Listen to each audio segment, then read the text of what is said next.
Hello everyone, welcome back to my channel learning with pace. अभी हम बात करेंगे एनसीएफ 2005 के बारे में, लेकिन उससे पहले आप मेरे साथ टेलीग्राम एंड इंस्टाग्राम पर जुड़ सकते हैं। इंस्टाग्राम एंड टेलीग्राम की जो यूज़र नेम एंड आईडी है वो मैंने यहाँ लिखी हुई है।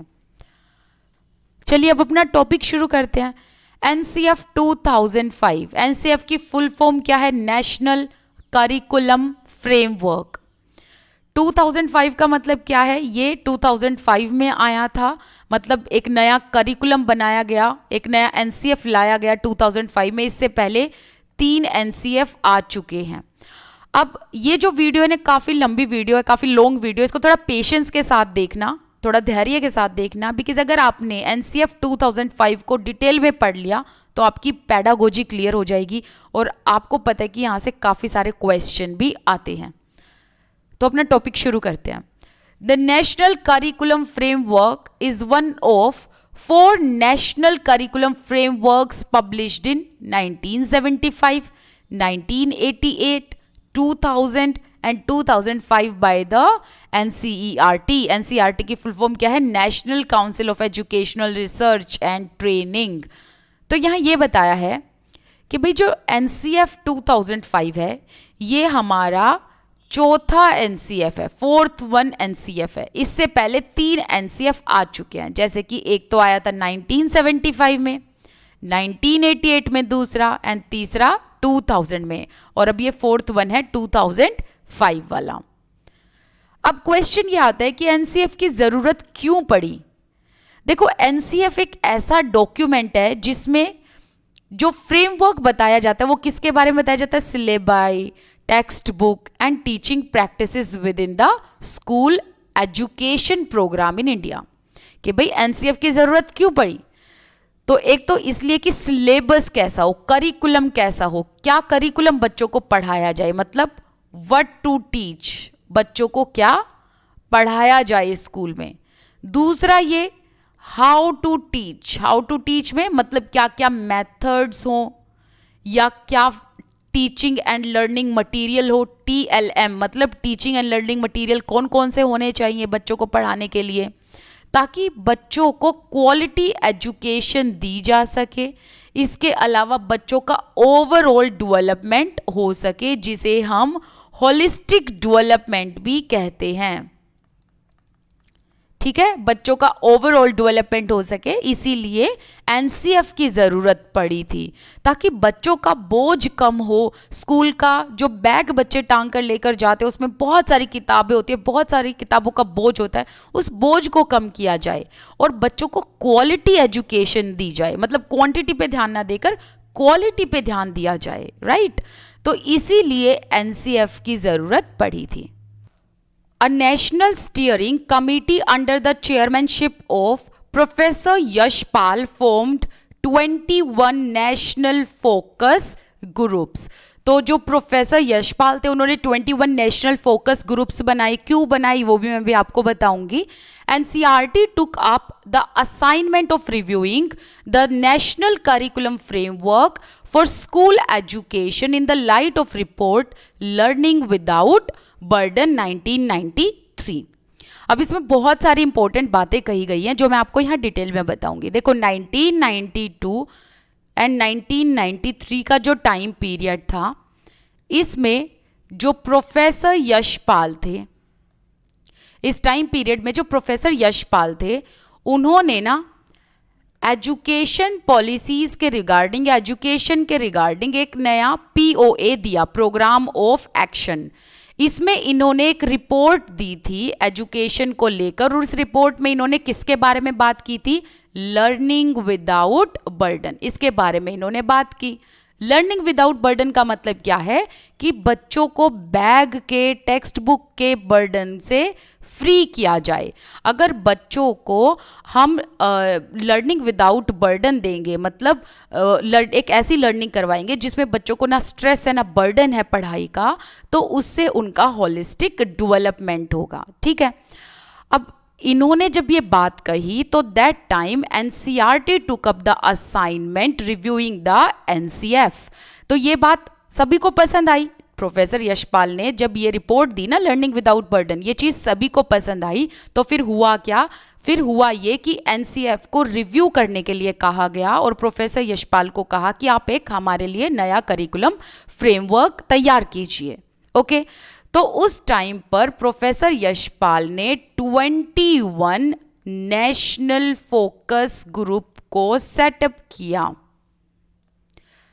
अब 21 नेशनल फोकस ग्रुप का मतलब क्या है? 21 सेंट्रल पॉइंट पर इन्होंने बात की, जिसमें कि इन्होंने लैंग्वेज को भी शामिल किया, मैथ्स को, साइंस को, अलग अलग इस तरीके से जो है 21 सेंटर या प्रमुख केंद्र बिंदु पर इन्होंने ध्यान दिया, जैसे कि बच्चों के हेल्थ एंड फिजिकल एजुकेशन पर, लैंग्वेज पर, साइंस पर, मैथ्स पर, आर्ट्स पर, सोशल साइंस पर, इस तरीके से बहुत सारे अलग अलग 21 सेंटर पॉइंट थे।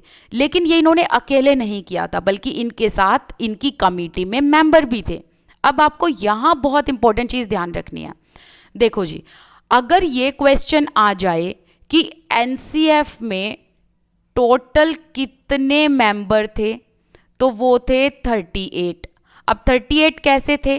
जो ये स्टीयरिंग कमेटी थी, मतलब जो ये संचालन समिति थी, इसमें थे 35 member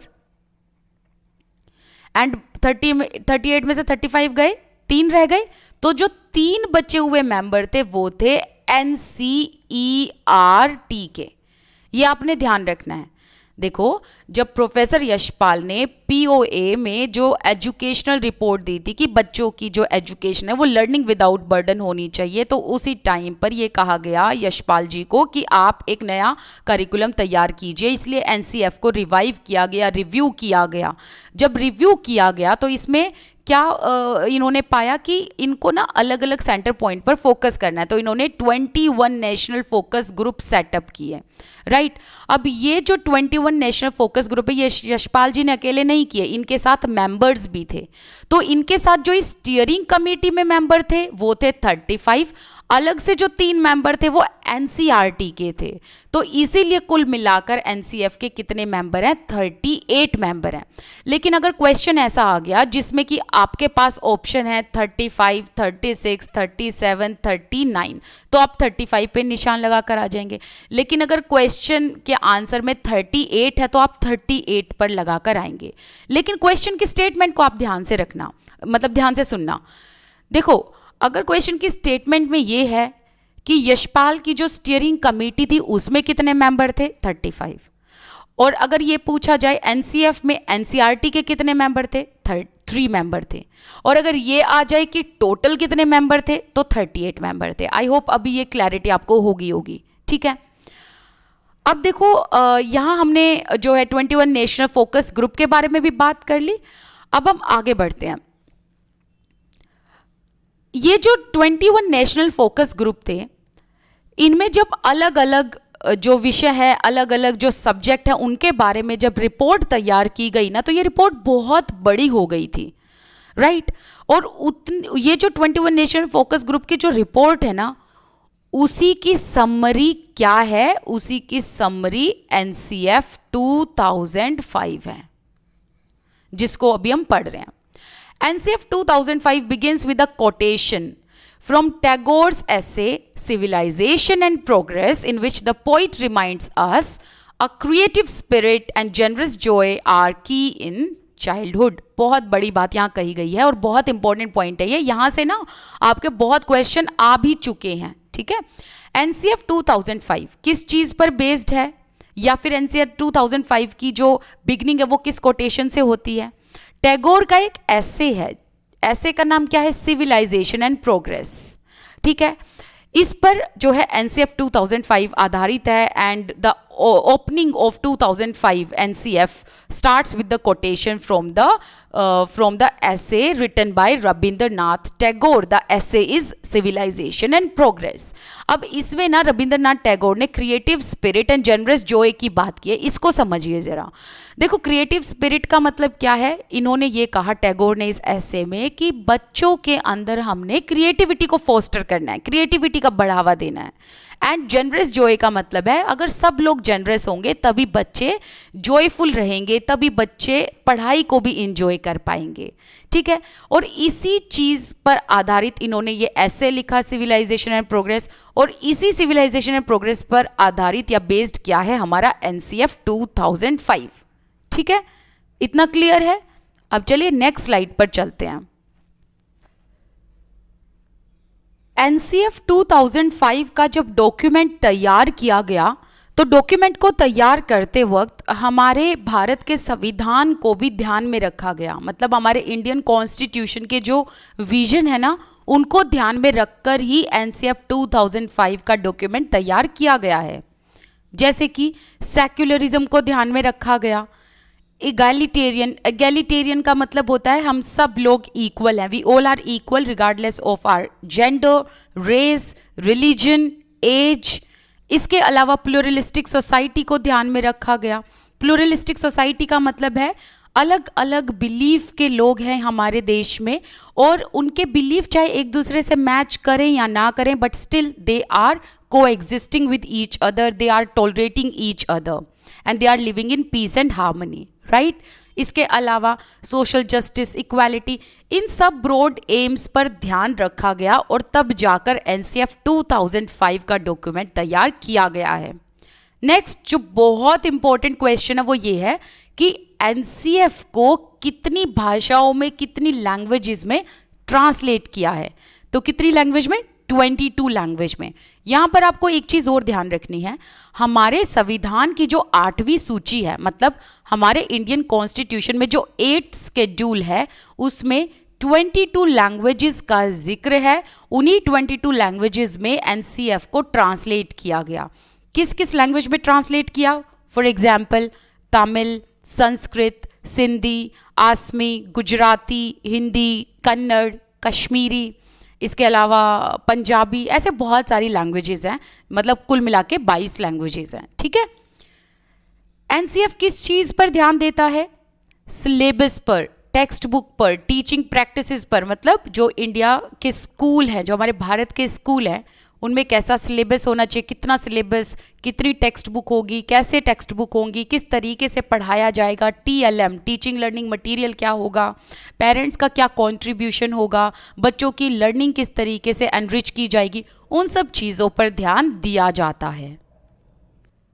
now we will discuss salient features of NCF 2005। ये बहुत इंपॉर्टेंट पार्ट है, ध्यान से सुनना। सबसे पहला है connecting knowledge to life outside the world. आपने बच्चों की लर्निंग को, बच्चों की नॉलेज को किससे कनेक्ट करना है? उनकी ऐसी दुनिया से जो स्कूल से बाहर है। कहने का मतलब है बच्चों की लर्निंग को आपने उनके रियल वर्ल्ड के साथ कनेक्ट करना है, उनकी वास्तविक दुनिया के साथ कनेक्ट करना है। मतलब किताबों के बाहर जो दुनिया है उसके साथ आपने उनकी लर्निंग को कनेक्ट करना है। एंड क्लासरूम में अगर आप कोई एग्जाम्पल दे रहे हैं तो वो आप ऐसे एग्जाम्पल देंगे उन चीज़ों के जो बच्चों ने देखी हों। जैसे कि बच्चों ने डॉग्स वगैरह देखे होते हैं, उनसे रिलेटेड कोई एग्जाम्पल, जैसे एनिमल का एग्जाम्पल दे रहे हो आप, डॉग का एग्जाम्पल दे दो। फ्रूट का एग्जाम्पल कोई देना है तो आप एप्पल, ऑरेंज, इन सब का एग्जाम्पल दे दो। कहने का मतलब है कि आपने बच्चों की लर्निंग को रियल वर्ल्ड से कनेक्ट करना है ताकि बच्चों को चीज़ें मोनोटनस ना लगे और बच्चे सीखते वक्त ये समझ पाएँ कि ये तो चीज़ें हमने रियल में देखी हुई हैं, तो उनको वो चीज़ और ज़्यादा एक्साइटिंग लगेगी, उनकी लर्निंग और ज़्यादा एनहेंस एंड एनरिच होगी। सेकंड है to shift learning from rote method. अब देखो यहाँ जब आप बच्चों की लर्निंग को रियल वर्ल्ड से जोड़ देंगे तो उनका रोट मेमोराइजेशन वैसे ही ख़त्म हो जाएगा। तो हमने बच्चों से रट्टे नहीं मरवाने हैं, हमने उनके कॉन्सेप्ट्स को क्लियर करना है। नेक्स्ट है to integrate examination with classroom learning, make it more flexible. मतलब एग्जाम्स वगैरह ना फ्लेक्सिबल होने चाहिए, ना कि रिजिड। रिजिड नहीं होने चाहिए। रिजिड का मतलब ऐसे ना हो कि जो आपने पढ़ाया ही नहीं उससे रिलेटेड क्वेश्चन डाल दिए, या एग्जाम ऐसे नहीं होने चाहिए जिनको बच्चे देखकर डर जाएं, बल्कि बच्चे जब एग्जाम को दें तो वो एक्साइटमेंट के साथ एग्जाम को दें। तो एग्जाम जो है थोड़े फ्लेक्सिबल बनाए जाने चाहिए। to enrich the curriculum to provide overall development of children so that it goes beyond textbook. बच्चों को आपने क्या करना है, ऐसी लर्निंग प्रोवाइड करनी है जिससे उनका ओवरऑल डेवलपमेंट हो, होलिस्टिक डेवलपमेंट हो, एंड किताबों की बाहर जो दुनिया है उससे आपने बच्चों को कनेक्ट करना है. Nurturing an overriding identity informed by caring concern within the democratic polity of the country.